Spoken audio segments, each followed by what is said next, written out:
What's going on, guys? It's Danny from Slow Restoration. With this thing running and making some noise, it's time to make some boost. And to do that, we need to hook all of our intercooler piping up, and that's all going to be the pusher stuff from the turbo to the intercooler, out of the intercooler, back into this 90-degree coupler, and then up over the alternator and into that pusher Y pipe or Y bridge that's already installed there. So couple things we need to do. One is we're supposed to cut this bend right here on this coolant line. It comes from the tank down to the lower hose. You're supposed to cut it right about there, right at that bend. Pretty much cut that bend out, and they give you a coupler, a straight coupler to put back in, and 2 clamps. I'm gonna wait on that. I'm gonna try and jam that pipe in there and just see if I can move this anyway. I don't think I can. We're probably gonna have to cut it, but I just hate cutting hoses if it's totally not necessary, but it looks like it's probably gonna be necessary. So the second thing is the lower alternator bolt we have removed. It's right here. The passenger side. So the bolts sit horizontal, passenger side. Alternator bolt you pull out, there's going to be a bracket off that charge pipe that goes there, and also this lower Fickum bolt. Factory bolts right here. This actually goes down through the top. There's a washer. It threads through the factory welded on nut at the bracket.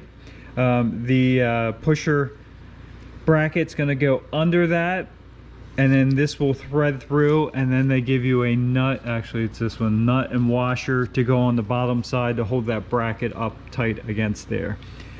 It's possible, I guess some of them are different, but it's possible we might have to massage this transmission cooler line if it's in the way, but we'll wait on that.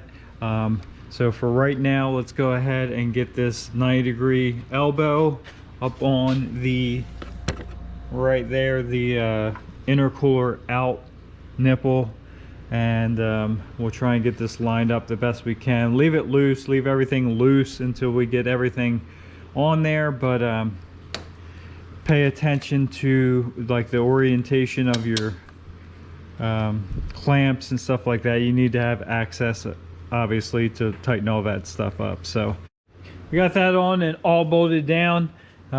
See if we can see down in here. You can see how that bracket goes down there. It goes on the bottom side, and like I said, this bolt goes through it, and then there's a nut and washer. So it actually threads through the bolt that's already there, or the nut that's already on that bracket. So it threads through that, and then just the excess sticking out of the back. The new nut and washer goes on, and that's what holds this in place. And then this bracket goes through that alternator bolt, and the bolt's plenty long enough from the factory, so it just sandwiches in there. We did get our plugs in. We're not going to run any math or sensors or anything at this time, so they just give you the plugs. We got them plugged up. We got all of our clamps on, got the boot onto our Y bridge there. So this side's all finished up. It actually fits really nice. I ended up not trimming this coolant hose. They want you to cut that bend out and reconnect it. Again, I hate cutting unnecessarily. Probably might have been a little bit better shot if I did cut it, but it's one less union I gotta worry about right now. So, and it worked out pretty good. So we pretty much just kind of twisted it around. I did have this off, test fitted it, twisted this around and reconnected with the clamp up top here, as you can see, and it just kind of snakes around, goes around this charge pipe and goes right down, just like factory, just twisted out of the way. So that's all good. Our transmission line was perfectly fine. Also, this coolant hose here, I did readjust the positioning here just to get it out of the way. This normally went over there a little bit further, right where that pipe goes. So fits good. It is a fight to get on there. I will be honest with that. It's tight in there. So this is a 90-degree fitting. Silicone coupler goes into the intercooler on this end, and it's all tight to get down in there. Once it's on there, you could probably lift the whole truck up with as tight as this is. So now it's time to do the hot side. So coming out of the turbo, we're going to come out with that coupler up there on the windshield. We'll go off there. The pipe kind of snakes its way down in. I think we have to relocate a brake line on this side. So I'll go ahead and pull this inner fender out. It's just these plastic clips. Get it out of our way. Probably should have it out just so we can test all this, make sure there's no leaks or anything. Other than that, we'll get that out of the way and get this pipe test fitted, and that'll be our intercooler system, so we can actually make some boost at that point. With all these plastic clips off, you just pull the center out, pull the whole clip out. This inner fender's loose. We'll go ahead and pull it down out of there. We'll set it to the side in a second, but now you can see how much more room there is in there. And right there is our intercooler pipe. So here's the brake line we have. I'll get some light so we can see what we're doing, but here's the brake line we need to relocate, and the pusher actually gives you the bracket to do that.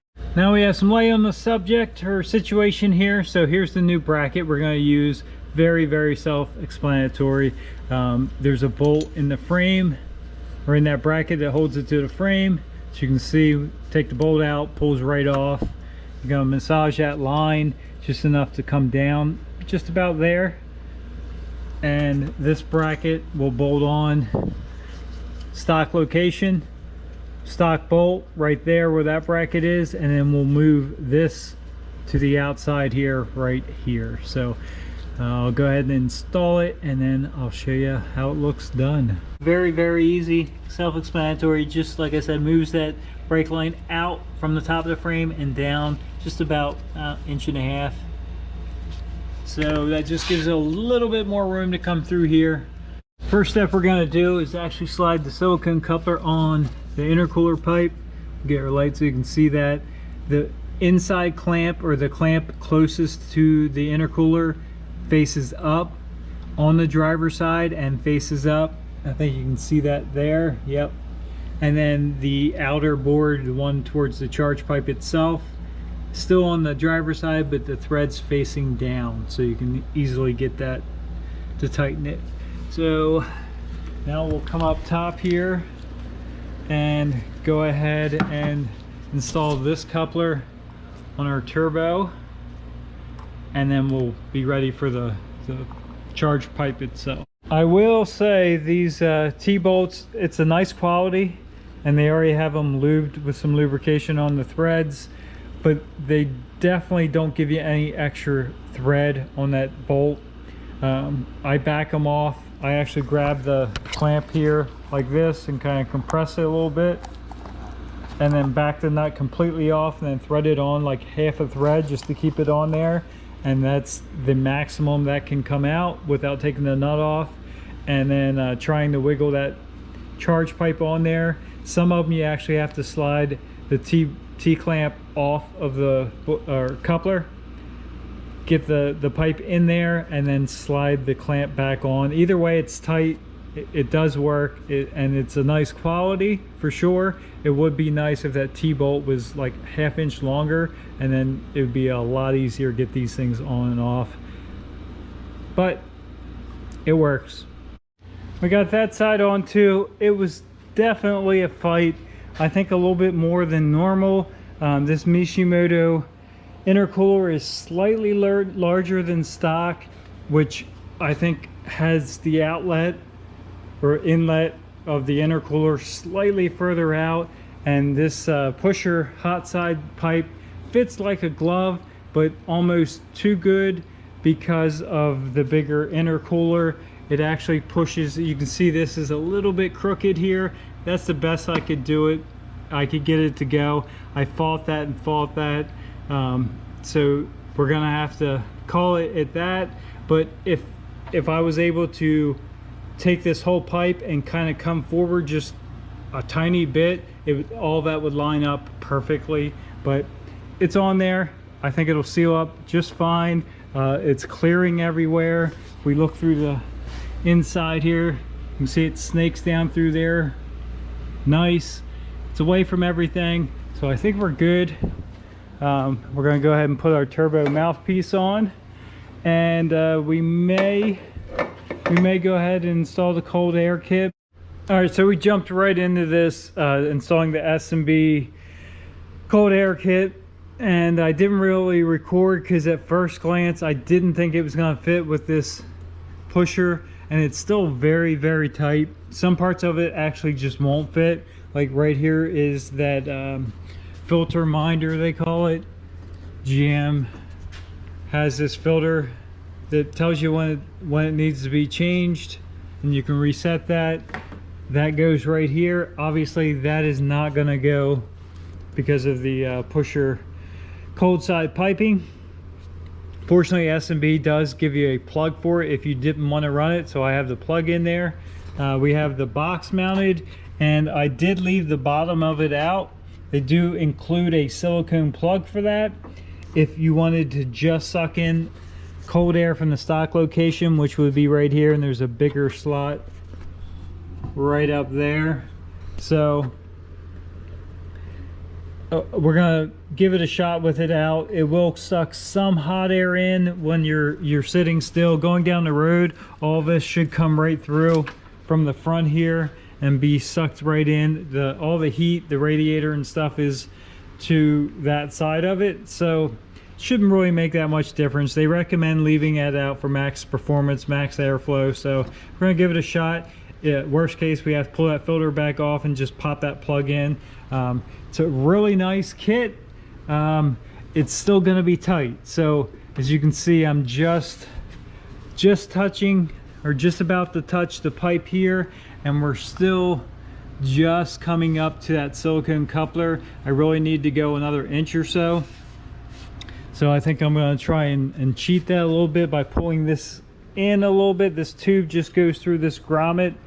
Hopefully, I haven't checked my filter. I don't know if there's enough room for the filter to do that or not, but we're gonna make it work somehow. Even if I have to get a longer silicone coupler up here, that's what we're gonna do. So I'm gonna keep going on this. I'm gonna go ahead and get my mass airflow sensor mounted and see if I can get that connected, get the filter in, and I'll catch up back up in a minute, and I'll show you how it all worked and let you know what I actually had to do to make it work with this pusher.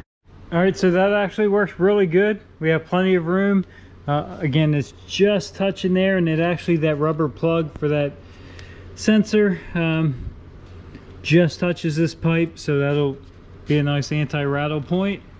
We got our mass airflow sensor. I went ahead and cleaned it, got it installed, plugged back in. We ended up being able to make that work with the stock coupler there, and as you can see, we have our filter installed. All that looks really good. This is the dry filter. I didn't go with the oiled filter. Sometimes you can have issues with them, so final step on this, go ahead and put our lid on. Let me grab that. All right, we're down to putting the cover on, and that's actually kind of disappointing. These things aren't real cheap. It does look like a pretty quality piece, but the lid does not fit. This one lines up, this one lines up, that one you could probably make it. This is like a half hole off, and there's no way of fixing that without taking a drill and enlarging these two holes. So a little disappointing. Would think S&B would test fit these, or at least make sure they fit before they send them out. Easy fix, but still a little disappointing. We got it to fit, like I said, no big deal, but a little disappointing. As you can see by these holes, fit really nice. These were actually so far off, you can see part of the original hole. Doesn't get covered by that screw, but it is what it is. Same way with this side. We're installed. Let's go ahead and fire it up, and we do need to put coolant in this thing now. I think I'm actually going to fill it full of water, flush the system, and before we flush it, obviously we'll fill it up, let it get up temperature, make sure we don't have any leaks, then we'll flush it, and then if we're all good, then we'll put coolant in. And we're getting close to actually taking this for a test drive. We're fired up, sounding really good.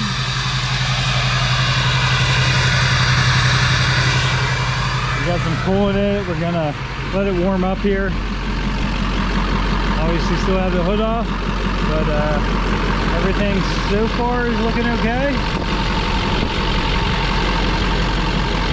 Just gonna let it run here, warm up, and keep checking things, make sure it's not leaking anything. So far so good.